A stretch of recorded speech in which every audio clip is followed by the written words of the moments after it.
In this section of the course, we'll look at multiple equilibrium stage separations using liquid-liquid systems.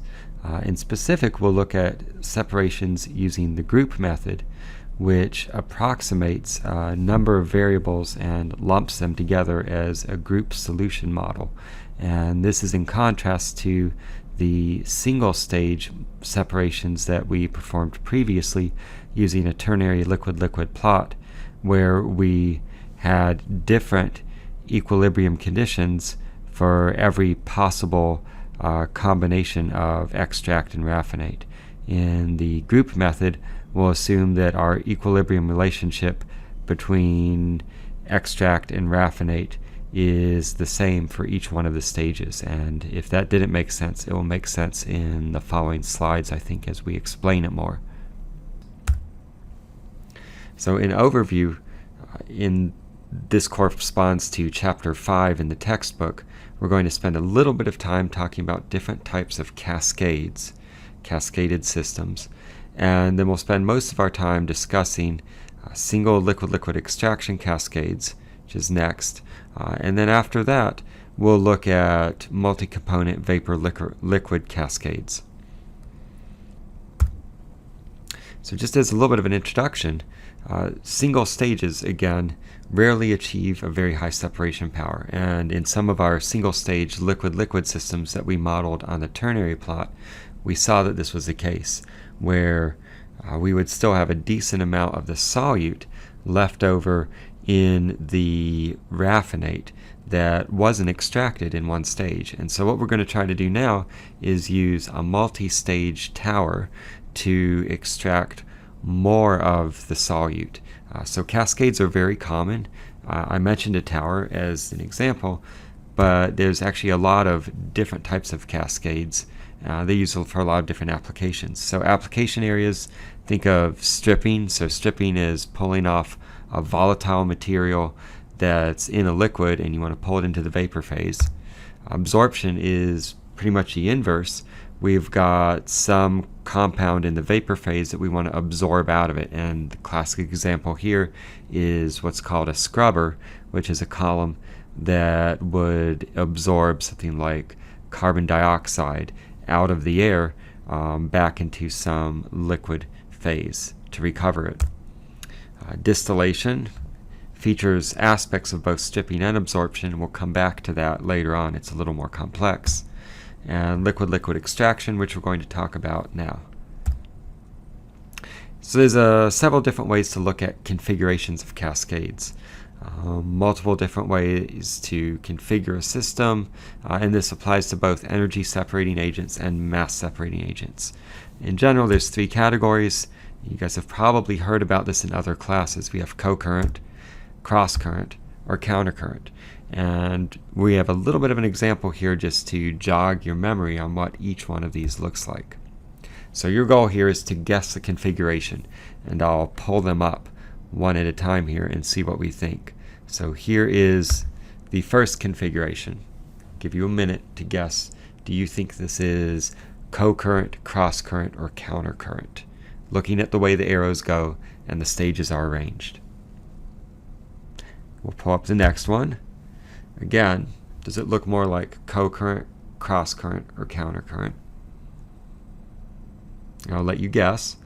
We'll pull up the next one. Kind of similar to the other one. And here is one more. Maybe more similar to a distillation column, but with a couple extra feeds added to it. And one more. Again, this one's similar to a distillation column. So the answers to these are in your book, and this is your impetus to go and look at the book and see what it says in the figure caption for A, B, C, D, and E here in your book, and you'll get the answers to whether these are co-current, cross-current, or countercurrent. And here are the answers here.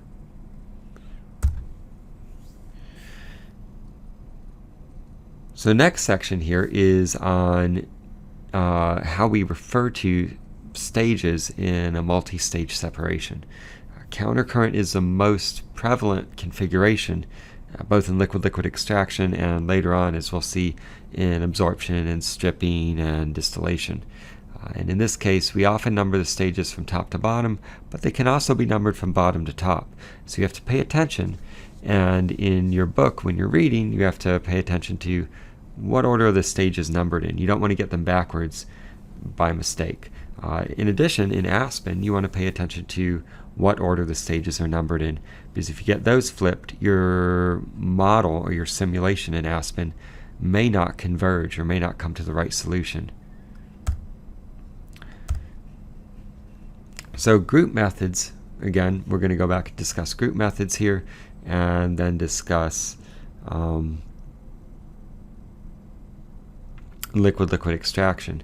And group methods are referring to grouping many terms together to make an approximation of the system. So as you guys know from taking thermodynamics, a lot of the equations are nonlinear, and so these are a little tricky to model. Assumptions can be made to linearize them, and we're going to talk about some of those and maybe make some of those assumptions. You should know when they are and when they're not valid. And you can use iterative methods to solve these problems as well. Some are simple, some are complicated. In the group method approach, we're going to use lumping of the variables essentially to define some generalized group equations that we'll use to solve the equilibrium stages. So this slide is meant to show you just an overview of what a liquid-liquid extraction column might look like on the right and what the block diagram might look like on the left. So on the block flow diagram, we have the stages as blocks, and we have our solvent coming in on the bottom here, and we have our feed coming in on the top, and then we have leaving, extract, and raffinate. And these two streams flow past each other as they're in the cascade. What that might look like in reality is a series of sieve plates that form the boundaries between each separation stage. And this is really where different fluids are allowed to settle out. And then in the middle, there's these rotors that are on a shaft that spins. And this creates mixing in between the sieve plates. And so this represents basically a region of very well mixed fluids. So even though we should have two liquid phases, we mix them together to get really good contacting between them, so we can in effect be equilibrium limited, not mass transfer limited. So really good contacting between the liquid phases. And then at the edge, we let those liquid phases separate back out so that we can achieve an equilibrium separation between the phases. So the lighter phase is going to go up, and the heavier phase is going to go down through this column. This section may be referred to as the mixing section or dispersion section. Again, these are sieve plates or boundary plates. And the combination of all of these represents an actual stage. This is our theoretical stage as we draw it on our block flow diagram. So a little bit about nomenclature. The nomenclature here is maybe a little different than when we solved single stage separations on a ternary plot, and I kind of warned you that that would be happening. So here we're going to use A, the letter A, to represent our component that's our carrier. So this is what comes in the feed stage that's carrying the solute. It's one of our liquid phases. C is going to be our solvent. It's the other liquid phase. And B is a solute that we're trying to achieve a separation by pulling it out of the carrier into the solvent. We're going to assume for the purposes of this section that A and C are immiscible. So the carrier and the solvent phases are completely immiscible. And our streams here that we're labeling are going to be the feed stream, F, and the solvent stream, S. Notice one comes in the top, the other comes in the bottom of the column. We want to select which one comes in the top and bottom based upon their liquid densities. So you want the feed to fall and the solvent to rise. If you switch them and the solvent was lighter than the feed, but it came in the top, it would never fall past the feed. The feed would just come in and go out the raffinate. The solvent would come in and go out the extract, and you wouldn't really get any contacting of the fluid. So you want to make sure, density-wise, that the more dense stream comes in the top and the less dense stream comes in the bottom, so that they can flow past each other. If we choose any stage, it's called a stage J throughout our column. So we might have first stage as 1, the last stage is N, some stage in the middle is J. R is going to be the flow rate of our raffinate stream, and E is the flow rate of our extract stream leaving that stage.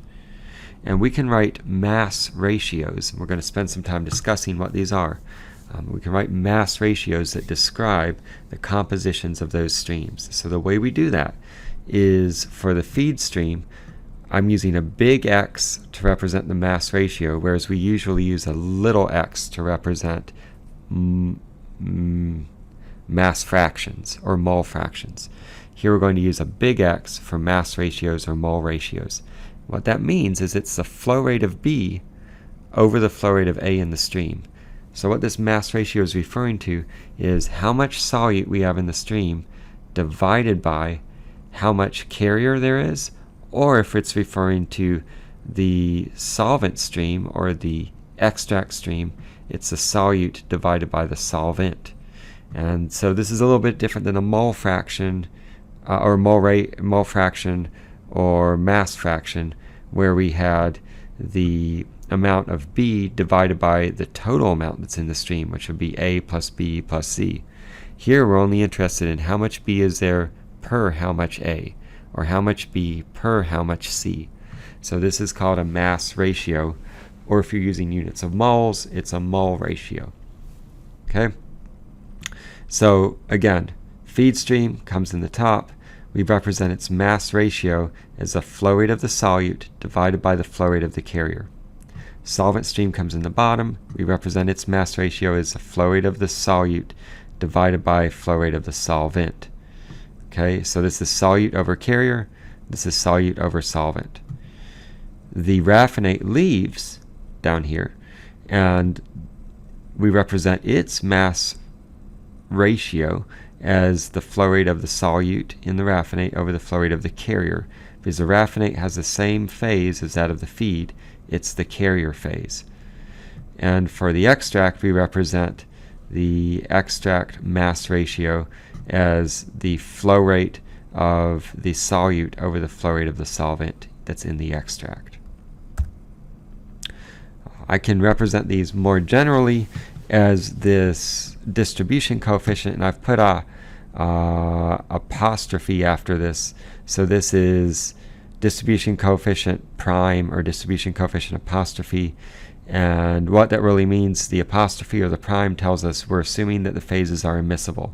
So notice here that we have solute over carrier or solute over solvent, but we haven't included any solvent in the carrier phase or any carrier in the solvent phase. So we're assuming they're completely immiscible. This prime tells us or reminds us that we've made that assumption. So it says this is a distribution coefficient assuming complete immiscibility.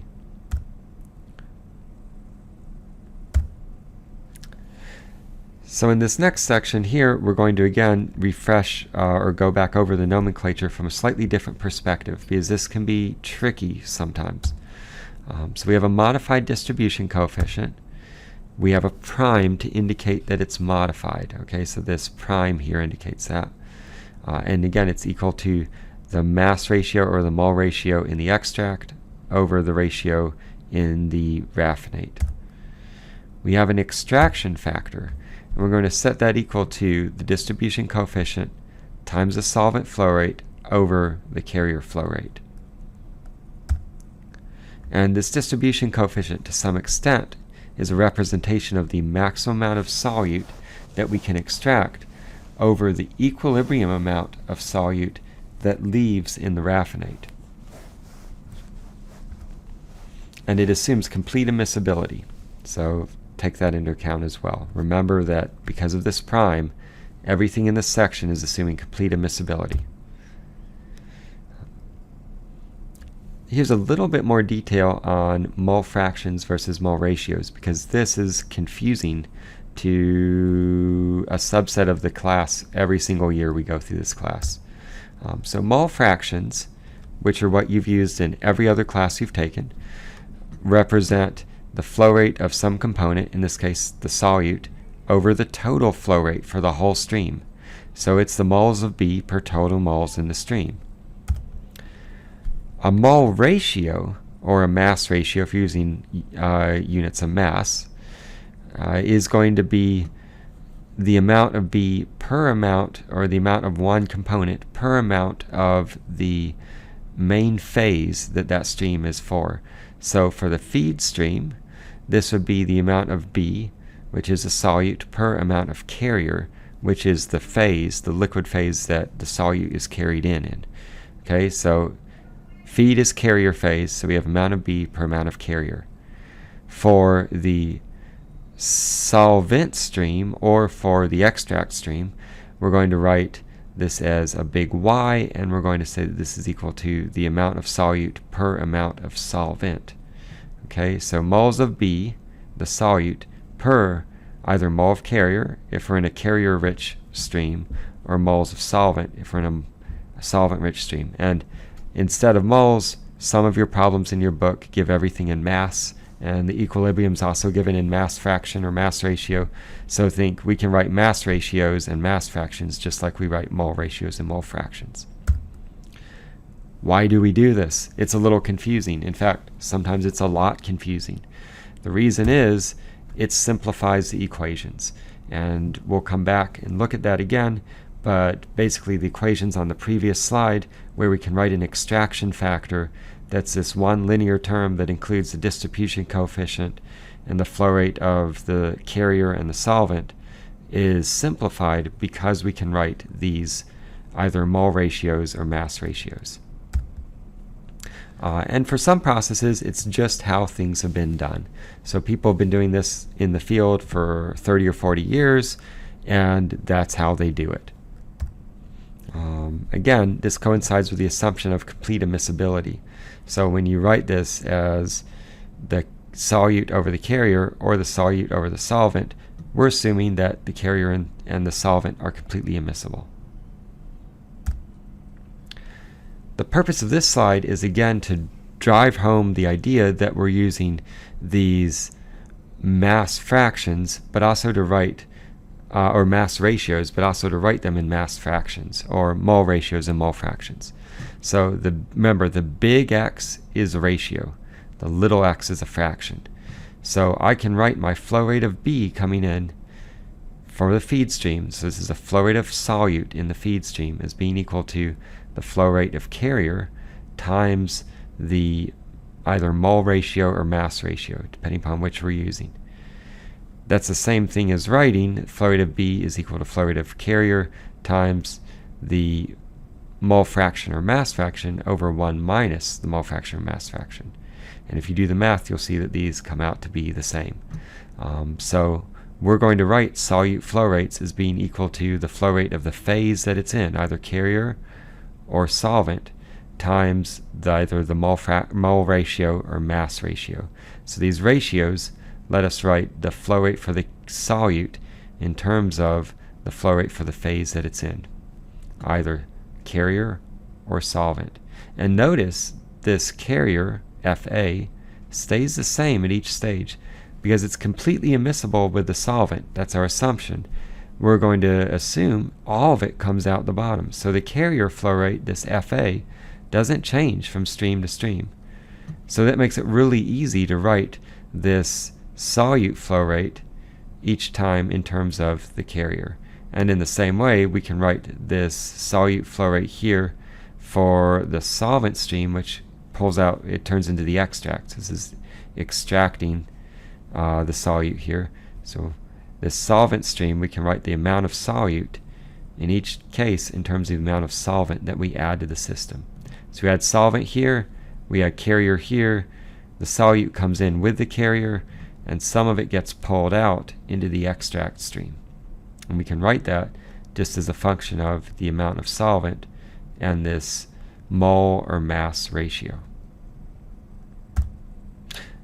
So there's a new equation we're using here in this section, or a new term, and this is called the modified distribution coefficient. The way we get to it is we take our regular distribution coefficient, and that's equal to the mole fraction or mass fraction in the extract over the raffinate, and instead we write those out and assume that all the solvent goes to the extract, all the carrier goes to the raffinate.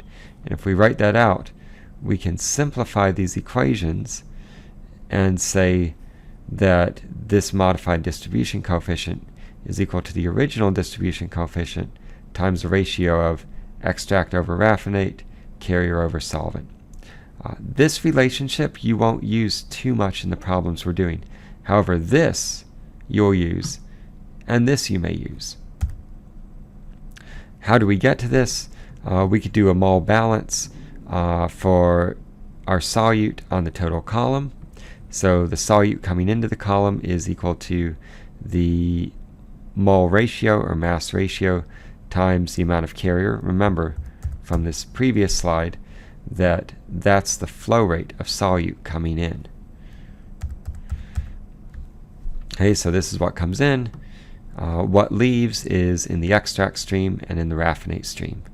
And then using this relationship between the two mole or mass ratios, we can write in the, or substitute in the modified distribution coefficient here. And so now we get this written just as a term of, just in terms of the mole or mass ratio for the raffinate. So we've taken the extract part out. Idea here is to reduce the number of unknown variables. We can rearrange this to solve for this mole or mass ratio, or this composition.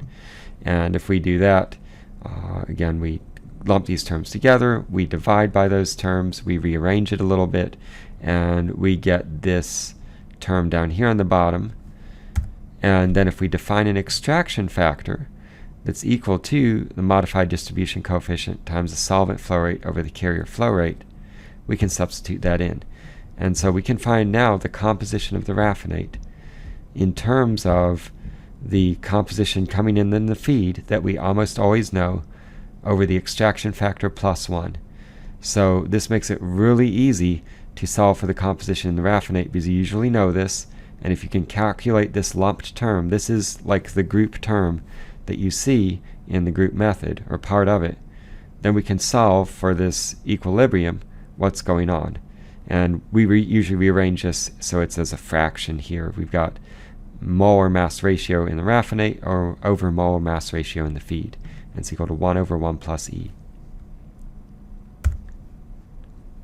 So this slide is sort of the key slide you want for solving some of the homework. It's got a green title, which is to key you in that this is our overview slide, and this is for solving liquid-liquid extraction cascades using the group method.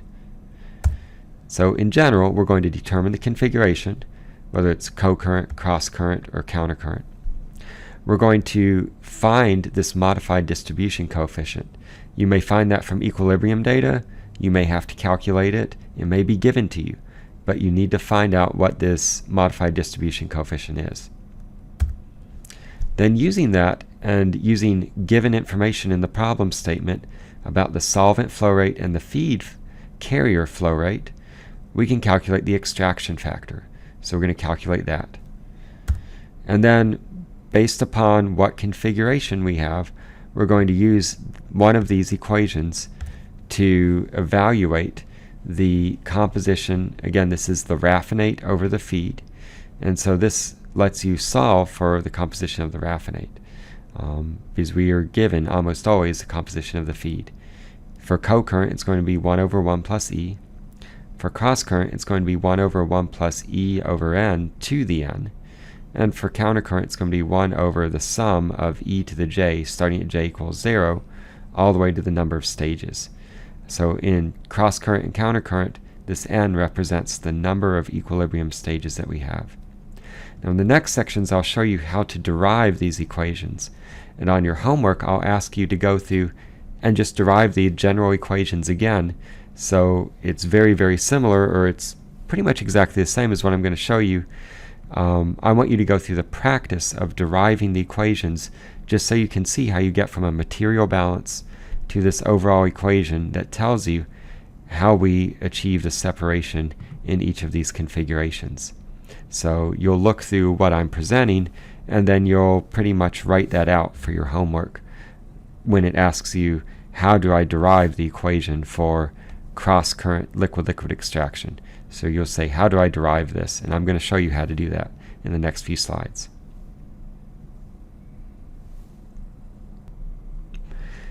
In these following slides, we'll look at how we can derive a group method equation to simulate the separation we can achieve with each of these multi-stage configurations: co-current, cross-current, and counter-current. And we'll go in that order. For each one of these configurations, I've shown a generic block flow diagram. These diagrams can also be found in your book, and they point out not only the directionality of the streams, but also how we label the streams using these mole ratios or mass ratios to indicate the flow rate of the solute or the composition of the solute that's in each stream. So you may want to come back and refer to this figure again as you're looking at the following slides. Question we're going to try to answer in the end here is, which one of these configurations is most efficient? And by the time we finish, I think we'll have an answer to that. So we'll start with co-current. In general, for co-current configurations, when you add on stages, you get about the same equilibrium, your separation efficiency, as just a single stage, assuming that that single stage reached complete equilibrium.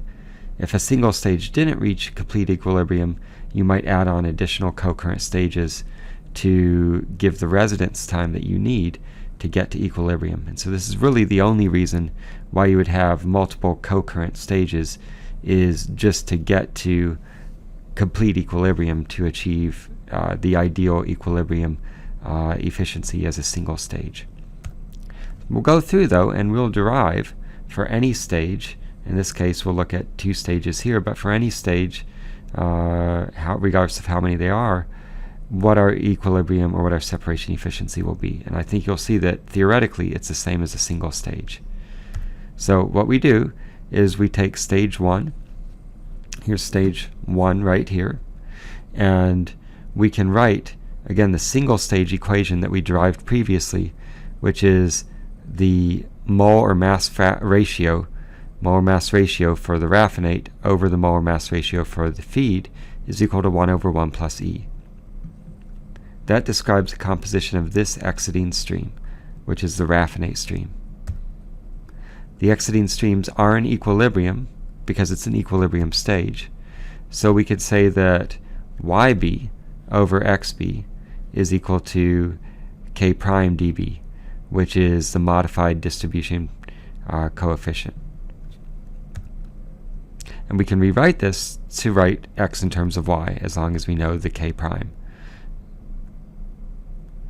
By substitution, we can go back in and write this equation as Y if we wanted to.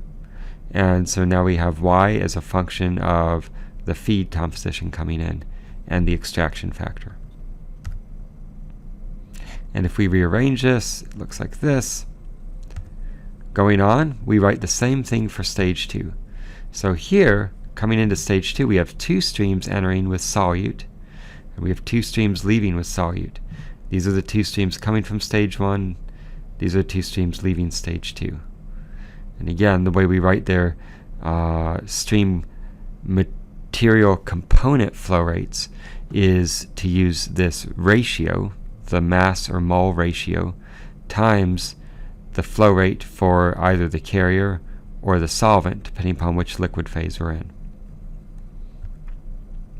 The exiting streams, again, for stage 2 are also in equilibrium, so we can write this relationship. And similarly, we can rearrange it to write Y in terms of X. We could substitute this in so that we have both of these exiting streams written in terms of x2, which is our final exiting raffinate. If we take this equation, and we take the original equation we had from stage 1, we can rearrange our original equation here, and in this case writing for the composition of this raffinate leaving stage 1. We also knew from stage 1 that the composition of the extract leaving was equal to the composition of the feed coming in times distribution coefficient over 1 plus E, and we could substitute that in.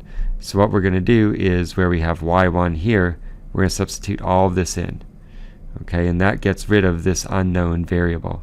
And then where we have x1 here, we're going to substitute this in. Again, getting rid of that unknown variable. So we have feed composition, which is given. Both of those are given. We're going to assume that this k prime dB is given, the modified distribution coefficient, and that we can calculate the extraction factor. So all of these are known. That leaves only this unknown, and again these terms are given because we know the feed composition and flow rate, we know the solvent flow rate, we know the modified distribution coefficient. So what we'll do is we'll take that long equation and simplify it, because again we only have one unknown. And if we simplify it and start taking out terms on both sides of this, we'll take out this composition for the raffinate that's leaving, and we'll take out this composition for the feed, and then we'll cancel out these two terms that are identical, and you see we end up with this.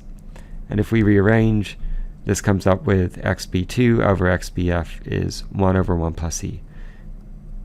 So that's for both stages combined, and that's telling us the exiting composition of the raffinate over the feed coming in.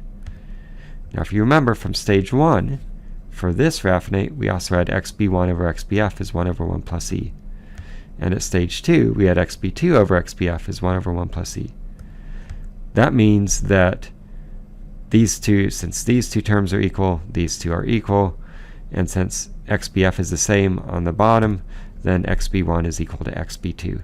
So what does that mean? We can conclude adding additional stages doesn't enrich or deplete or change in any way the composition of the raffinate after stage 1 if stage 1 got to complete or ideal equilibrium. So we produce no further separation from co-current liquid-liquid extraction, so there's no reason to have more than one stage in co-current unless your single stage didn't achieve complete equilibrium, so there wasn't enough residence time to get to equilibrium. Next we'll look at cross-current liquid-liquid extraction cascades, and what we'll find in the end, and we'll try to derive the equations to show this, is that multi-stage efficiency is better than a single stage.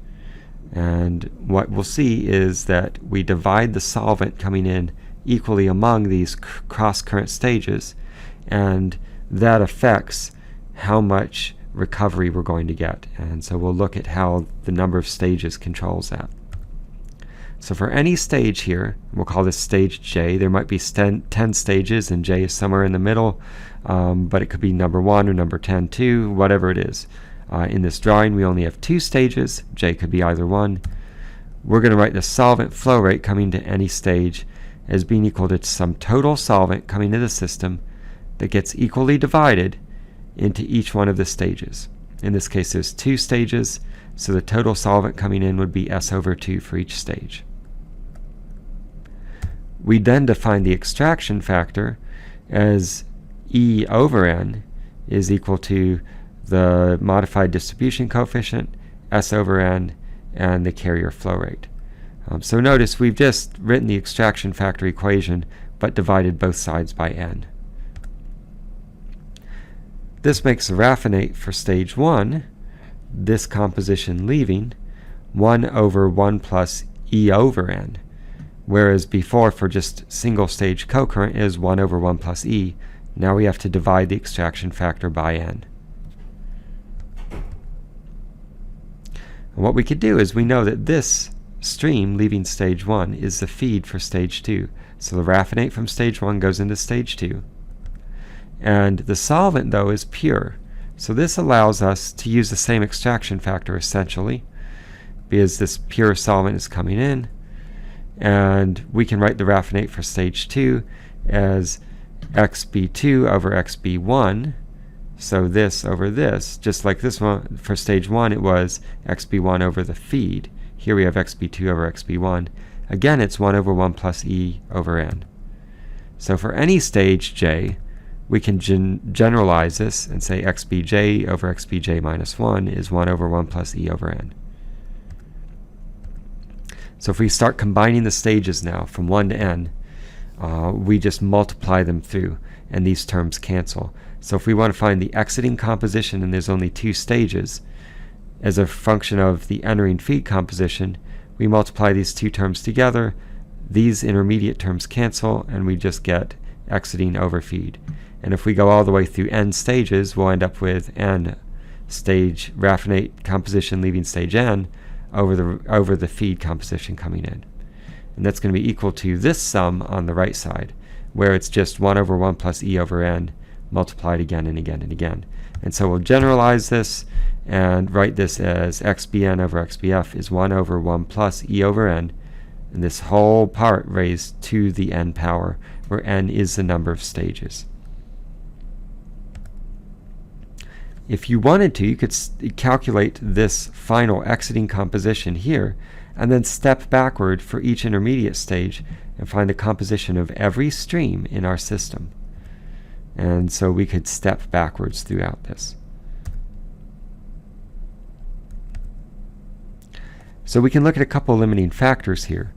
One is the maximum separation we can achieve if we had an infinite number of stages. And so n goes to infinity in this case.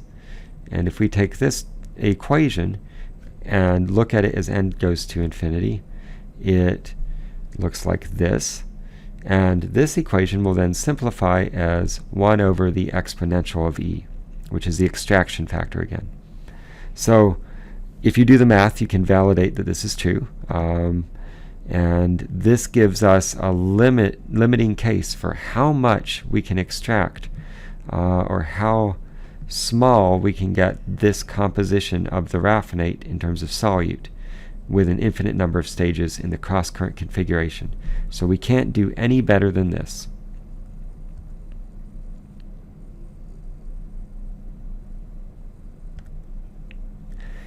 In this last section here, we'll look at countercurrent liquid-liquid extraction cascades. Again, we'll find that the multiple stage efficiency is better than a single stage. And again, we'll go through and derive a generalized operating equation for countercurrent liquid-liquid extraction. And in general here, the feed is going to come in stage 1. The solvent is going to come in at stage n, which is down here. If there are only 2 stages, the solvent enters at stage 2. So this is a little bit different. And what we'll do is we'll use material balances and some substitution to step our way through this and derive one generalized group method equation. So we start with stage 1. We write a solute material balance. Stage 1's a little bit easier because we know what the feed composition is here. But again, our solute's coming in here, it's exiting here, but it's also coming in through this extract that's coming from stage 2, and it's leaving through this extract that's leaving from stage 1. So there's 2 entering streams and 2 exiting streams. Entering, entering, leaving, leaving. The streams that exit are in equilibrium, so this extract here is in equilibrium with this raffinate. And we can write the equilibrium relationship using the modified distribution coefficient. We can rearrange to solve y in terms of x, and we can substitute that in. So now we'll write this, both the right-hand side of this equation up here from the material balance, in terms of just x, which is the composition of the raffinate leaving stage 1. So now we'll go through and just look at only the second and first stage, assuming there's only 2 stages, but then we'll try to generalize it for n stages. So for stage 2, we have entering the raffinate from stage 1, the solvent is pure, so we're going to assume that there's no solute in it. So we don't have to worry about that stream coming in. So we have one stream entering, two streams leaving. Here's the two exiting streams. The two exiting streams are in equilibrium, so again we can write equilibrium relationship and simplify it. And then again we can substitute that in so that we've written the exiting streams here only in terms of raffinate composition. Now, if there are only two stages, we have stage 1, we have stage 2, which is, in this case, just the equilibrium relationship. And we're going to substitute this in so that we write everything in terms of big X, which is raffinate composition, whether it's leaving stage 1 or stage 2. So this is what we have from previously. And then we have our stage 2 equation that we already substituted in the equilibrium relationship and wrote it in terms of big X as well, which is, again, the raffinate composition leaving stage 2. So now all of these are in terms of raffinate compositions. Our goal is to now simplify them. So we can write something like xb1 is equal to xb2 plus xb2 over k prime dbs over fa. What we've done here is we've just divided by fa. So notice it canceled here, it was on the bottom here. And so we can say that this is now equal to xb2 plus xb2e, because remember, this term is the extraction factor right here. So this lets us simplify the stage 2 balance. We can then take that stage 2 balance, which was xb1, and substitute it in for xb1 here and xb1 there. So now we'll try to plug those in, and so we get xb2 times fa plus xb2 k prime dbs plus xb2 plus xb2e times k prime dbs. And then what we'll do is we'll take that very long equation, divide by fa, and you'll see we get a lot more of these terms that come out looking like the extraction factor. And so we'll substitute that extraction factor in. Now everything's written in terms of the exiting raffinate composition, xb2, and the extraction factor, and this feed composition that we know. So now we can group terms together, and we find that xbf over xb2 is 1 plus e times e, which is 1 plus e squared. We'll take the inverse of that, and this gets us back to this generalized equation where we have the exiting raffinate composition in terms of the feed composition, and 1 over 1 plus e squared. So for 2 stages, this is what we have. For n stages, we're going to end up with something like this, and you can actually go through and solve that out. And I've asked you to go through and provide some derivation just like this, and you can go in the exact order that I went in for your homework. So I'm going to have you just rewrite these derivations essentially to help you understand how we derive these group method equations from material balances and equilibrium relationships. What you should come up with is something like this in the end, for however many stages you have. And we can generalize this a little more by writing this in the summation form as e to the j starting at 0 going to n. Again, we can look at limiting cases. So if we have an infinite number of stages, this equation here gets brought or approaches infinity for the number of stages, and there's 2 possible solutions. If the extraction factor is greater than 1, then we end up with this solution, and this essentially means the composition of the raffinate is 0 for solute. There's no solute leaving in the raffinate. That implies that all of the solute was extracted and recovered in the extract.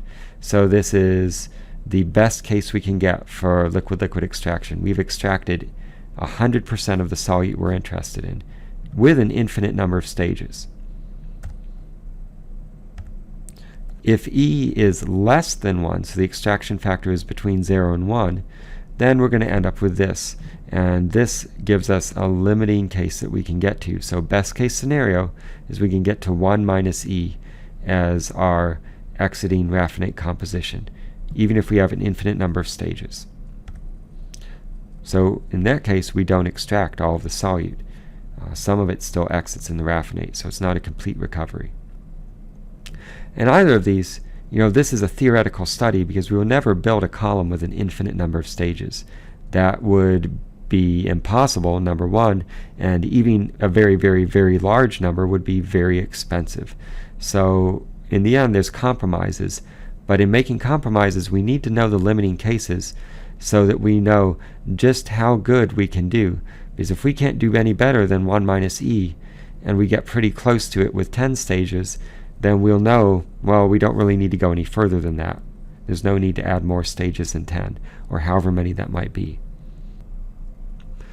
In this example problem, we'll look at a relatively simple liquid-liquid extraction cascade that we'll solve using the group method. In this system, we'll have water, p-dioxane, and benzene as our three components, where water and benzene form the two immiscible phases, and p-dioxane is our solute that we want to extract from the water phase into the solvent phase. Our feed is going to be 4,536 kilograms per hour of water and p-dioxane with a mass fraction of 0.25. So 25 mass percent of the feed is p-dioxane. Notice I've used a lowercase symbol to denote the mass fraction. We'll calculate the ratios in a little bit.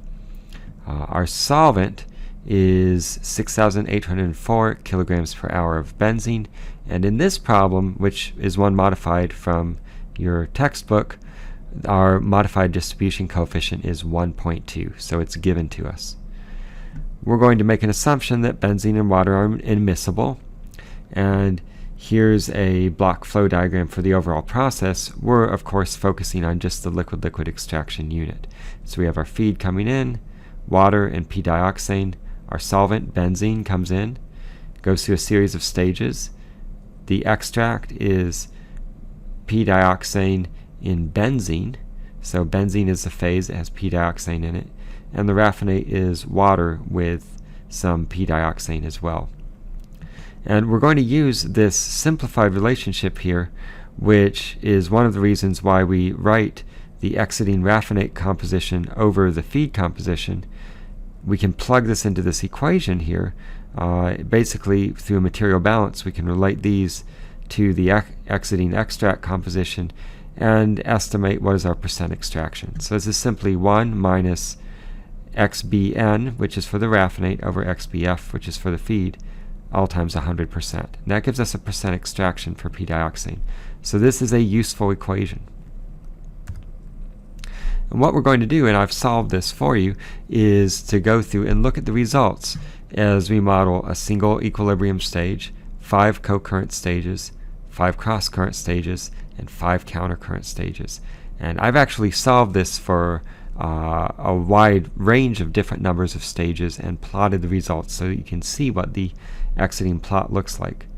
The solution strategy in general is going to be using the 3 general equations that were on your green slide and applying those to look at co-current, cross-current, or counter-current. And this is an example of just what the results look like. And what I'd like you to do to test whether you understand how to apply the equations and solve this problem is to see if for 5 stages you get the expected result of roughly 71% recovery for co-current, roughly 86% recovery for cross-current, and close to 98-99% recovery for counter-current for 5 stages. You can see here on this plot, I should explain what's on it. I've plotted on the horizontal axis the number of stages, and on the vertical axis the percent recovery of the p-dioxane. And so you see that co-current is flat all the way across Again, as we said in the lecture, adding additional stages does not produce any additional extraction or any increase in extraction efficiency. It simply increases the residence time, but you can't go past the equilibrium of a single stage. For cross current, we do have an increase in efficiency with increase in number of stages, and it goes to some limit that's not 100%. And in this case, with countercurrent, because our extraction efficiency, our extraction factor is greater than 1, we can get to 100% extraction efficiency theoretically. So I'd like you to go through, for this problem, for the information given and for this modified distribution coefficient, and see if you can calculate for 5 stages the co-current, cross-current, and countercurrent extraction efficiency to verify that they match what I've calculated here and shown on this plot. And if they do, you should probably be good to go with all of the homework that you have.